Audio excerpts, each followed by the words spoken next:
ഇന്ന് നമുക്ക് 2490 റേഞ്ചിൽ വന്നിരിക്കുന്ന ബനാറസി സാരീസ്. ഈ ബനാറസി സാരീസ് എന്ന് പറഞ്ഞാൽ ഇതിൻ്റെ കളറ് നേരത്തെ ഞാൻ ചെയ്തിട്ടുണ്ടായിരുന്നു.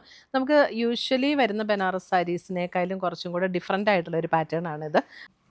ഫസ്റ്റ് വന്നിരിക്കുന്നത് ഇതേപോലെ ഇത് നോക്കിയേ, ഇത് കണ്ടോ, ഇതിൻ്റെ ഒരു ബേസ് കളർ എന്ന് പറയുന്ന ഒരു ബേജ് ടോണാണ്. ബേജ് ആൻഡ് ഒരു മെറൂൺ കോമ്പിനേഷൻ. അതിൻ്റെ ഒരു വ്യൂ പാറ്റേൺ ഒക്കെ കണ്ടോ, നല്ല ബ്യൂട്ടിഫുൾ ആയിട്ടുള്ള ഒരു കോമ്പിനേഷനാണ്. സാരി നമ്പർ 1 ആണിത്. ധാണിയിൽ വന്നിരിക്കുന്ന പോലെ തന്നെ ബനാറസ് വീവ് ചെയ്ത് വന്നിരിക്കുന്ന ബ്ലൗസുമാണ് ഇതിൻ്റെ കൂടെ പെയർ ചെയ്തിരിക്കുന്നത്. അപ്പം ഇതാണ് sari number 2, beige and green combination. ഇത് കണ്ടോ, ബേജ് ആൻഡ് ഗ്രീൻ കോമ്പിനേഷൻ.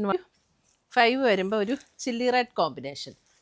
ഇതേപോലെ ഇത്രയുമാണ് നമ്മുടെ ഇന്നത്തെ ഈ സെമി ബനാറസിയിൽ വന്നിരിക്കുന്ന സാരീസിൻ്റെ കളക്ഷൻ. ഇതങ്ങനെ ട്രാൻസ്പെറൻ്റ് ആയിട്ടുള്ള സാരീസും അല്ല. അപ്പോൾ നമുക്ക് 1 ലെയർ ഇടണമെങ്കിൽ 1 ലെയർ ഇട്ടും നമുക്ക് പെയർ ചെയ്യാവുന്ന സാരീസാണ്. ഞാൻ അതെങ്കിലും പർച്ചേസ് ചെയ്യണം എന്നുണ്ടെങ്കിൽ വെബ്സൈറ്റ് ത്രൂ പർച്ചേസ് ചെയ്യാം, അല്ലെങ്കിൽ നമ്മുടെ വാട്സപ്പ് ത്രൂ പർച്ചേസ് ചെയ്യാം. താങ്ക്